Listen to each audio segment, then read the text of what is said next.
The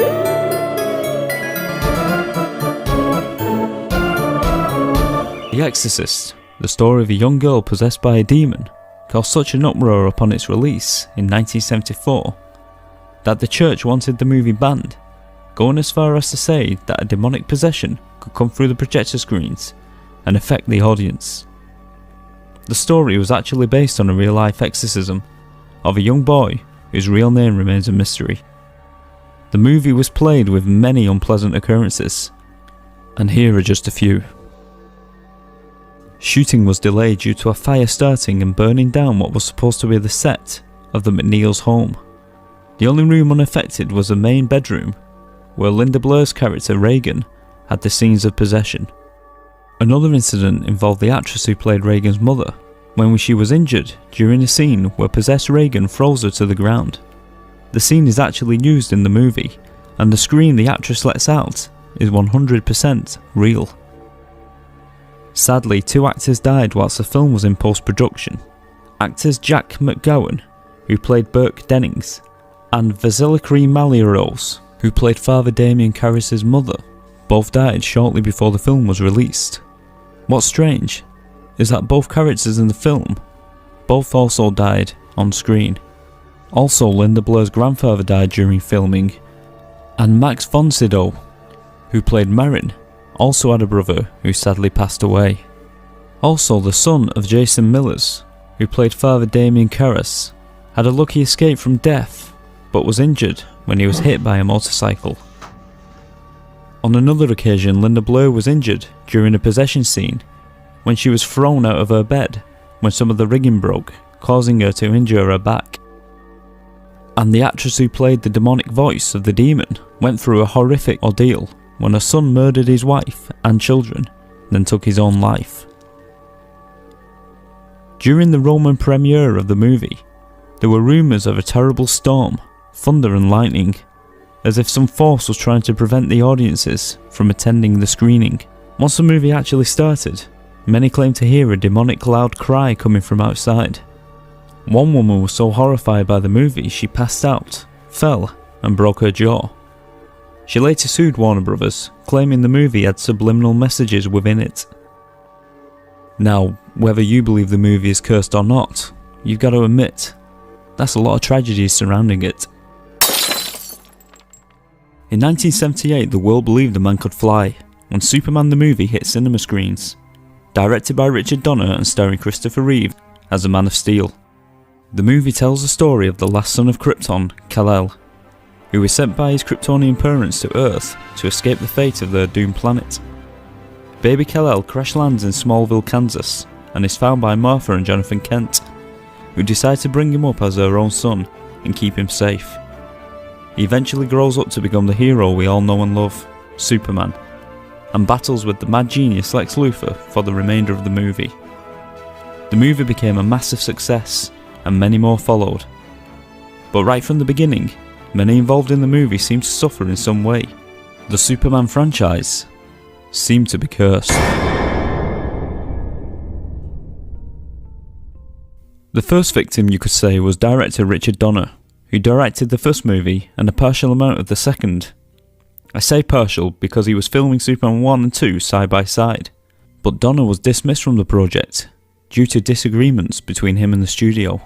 Also, the great Marlon Brando, who played Superman's Kryptonian father, also had a great deal of misfortune when in 1990 his son was sent to prison for shooting dead his sister's boyfriend. Brando spoke in court to try and save his son, but ultimately failed to do so, and went on living his life feeling like a failure. Although this was not the last of Brando's misfortunes. In 1995 his daughter committed suicide. After this, Brando became a recluse, and in July 2004, he passed away. Margot Kidder, who played Superman's love interest and strong-headed reporter Lois Lane, suffered a serious car crash that left her paralysed for a while, and her medical bills caused her to declare herself bankrupt. She also had bipolar disease, and in 1996 she went missing for several days, after losing many years of hard work, when a book she was writing disappeared from her hard drive on her PC, after it was infected by a virus. This she believes triggered a mental breakdown, and she was later found in a paranoid, delusional state by the police. On May the 13th, 2018, Kidder died in a drug and alcohol overdose. Her death was ruled as suicide, although it's worth mentioning that Kidder never believed in the curse. Richard Pryor, who starred in Superman 3, also had a drug addiction and attempted suicide on more than one occasion. 3 years after the movie was finished, he was diagnosed with multiple sclerosis, and he eventually died of a heart attack at the age of 65 in 2005. And the actor who played Superman as a baby at the beginning of the film, Lee Quigley, sadly died of solvent abuse in 1991 at the young age of 14. And of course, the man himself, Christopher Reeve, who played Superman in Superman the movie, Superman 2, Superman 3, and finally Superman 4 The Quest for Peace, found it hard to find work after his role of Superman, as he was typecast and found it hard to find any leading roles in any movie. In 1995, Reeves took a part in a cross-country equestrian riding event and was tragically thrown from his horse and was paralysed from the waist down. In 2004, Christopher Reeve died of a heart failure due to his medical condition, and the world lost a hero in more ways than one. And sadly, in 2006, Dana Reeve, Christopher Reeve's wife, died of lung cancer, despite never smoking a cigarette in her life. Now, you might think everything mentioned so far is just a set of unfortunate circumstances, but it's also worth mentioning that a few other unfortunate events also revolve, not around the movie, but around the creation of Superman as a character. Jerry Siegel and Joe Shuster, the writer and artist who created Superman, who appeared in his first comic book in 1939, sold the rights to the character to DC for a very low amount. And as Superman's popularity seemed to skyrocket, the creators realised they had made a horrible mistake and spent most of their lives fighting to regain the rights to Superman and share the profit. Although they did eventually regain some of the wealth when Warner Creations granted the pair $20,000 a year plus health benefits in 1975, most of their lives were spent fighting and making ends meet. Next we have Max and Dave Fleischer, the creators of the Paramount Superman animated cartoons. The double act began to have disagreements and quarrel, causing their company to suffer financial difficulties and eventually closed down, leaving one of the brothers to die in poverty. And last is probably one of the more famous cases that is shrouded in mystery. It's the case of George Reeves, no relation to Christopher Reeve, who also starred as Superman from 1951 in the movie Superman and the Mole Men, which spawned a very popular TV series that spanned many seasons. But unfortunately, George became to resent the character he played due to being typecast, and found it hard to find any leading roles in Hollywood. On June the 16th, 1959, days before his wedding, Reeves was found in his bedroom dead, due to a gunshot wound to his head. The death was ruled as a suicide, although his fingerprints were never found on the gun, which inspired many conspiracy theories that still to this day are speculated on. The Omen, starring Gregory Peck, was released in 1976 and tells the story of the Antichrist, who has taken the form of the young boy who inflicts terrible satanic horrors on all that meet him, including his mother, father and nanny. The movie was said to have had a lot of strange disasters whilst it was in production and just before. For instance, tragically, Gregory Peck's real-life son committed suicide before filming had started.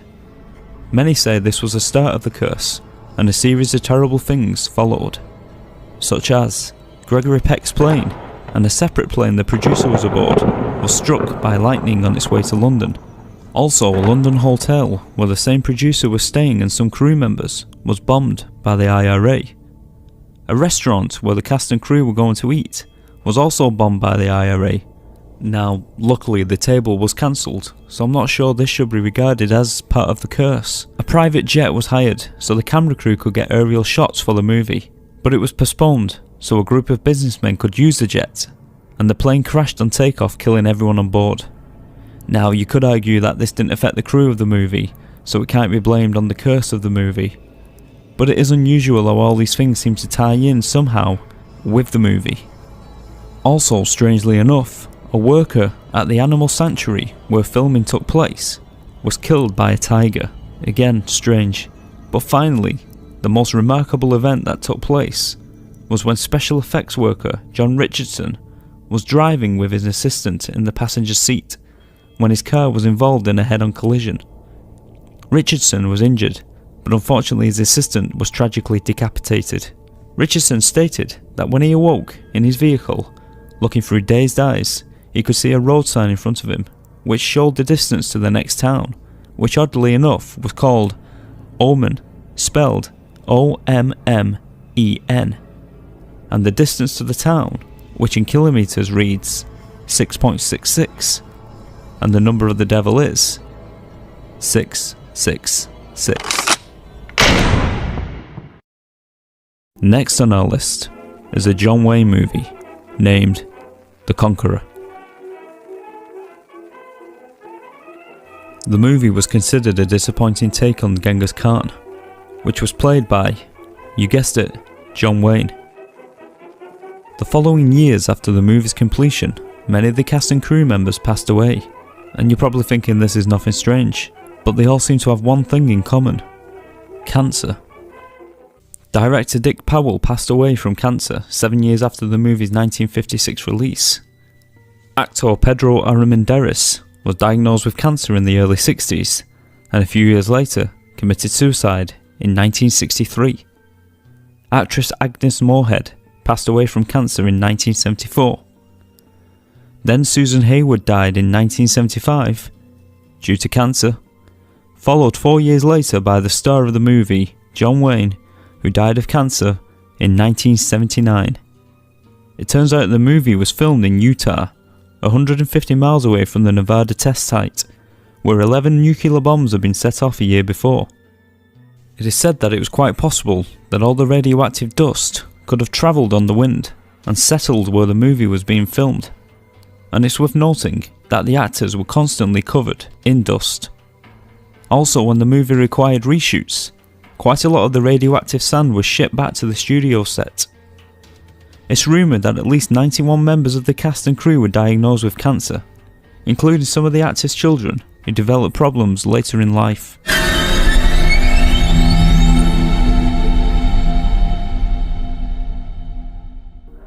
The movie Poltergeist is probably one of the scariest Hollywood movies ever made. The movie tells the story of the Freeling family, who start to experience strange goings on in their family home when a poltergeist starts to haunt them and inflict multiple horrors upon them, eventually sucking the youngest daughter Carol Ann, played by Heather O'Rourke, through a portal in her closet, and the family have to figure out how to rescue her from the other side. Before we get into the actual curse, I think it's worth mentioning the following. There's a famous scene in the movie where the mother of the family, played by Jo Beth Williams, is dragged into an unfinished pool in her garden. As she tries to escape the muddy rainwater that has built up in the hole, coffins and skeletons start to rise from the muddy wet ground underneath the water and surround the mother, who is terrified and trying to escape the gruesome dead faces that seem to be screaming at her. And this bit's shocking. It was later revealed that the skeletons were in fact real human remains that were bought at a cheaper price than it would have cost to buy fake ones. Many believe that this is the one reason that the poltergeist curse started. And the first person to become the victim of the curse was Dominic Dunn, who played Dana, the older sister of the Freeling family. Dominic had broke off a relationship with her abusive boyfriend, who later returned to her home to beg her to take him back. When she refused, he became mad with rage and strangled her. She fell unconscious and then fell into a coma, and sadly later died. Her ex-boyfriend was sentenced to 6 years, but only did 3 of his sentence.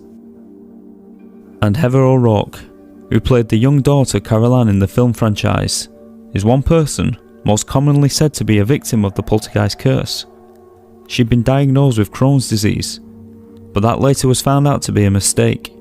O'Rourke actually had bowel obstruction that caused septic shock, which was mistaken for the flu, and treatment was not given in time, and tragically she died at the young age of 12 years old. Apparently there were a few other strange occurrences that happened on set and to the cast members, such as a mechanical clown malfunctioning and nearly strangling Oliver Robbins, who played the young boy Robbie in the movie. Jo Beth Williams also reported that when she returned home after a day's work on set, that all her pictures in her home had been tilted on the walls. Will Sampson, who played the Indian in the movie, refused to start work until he had blessed the set. Unfortunately, not long after he died during an operation.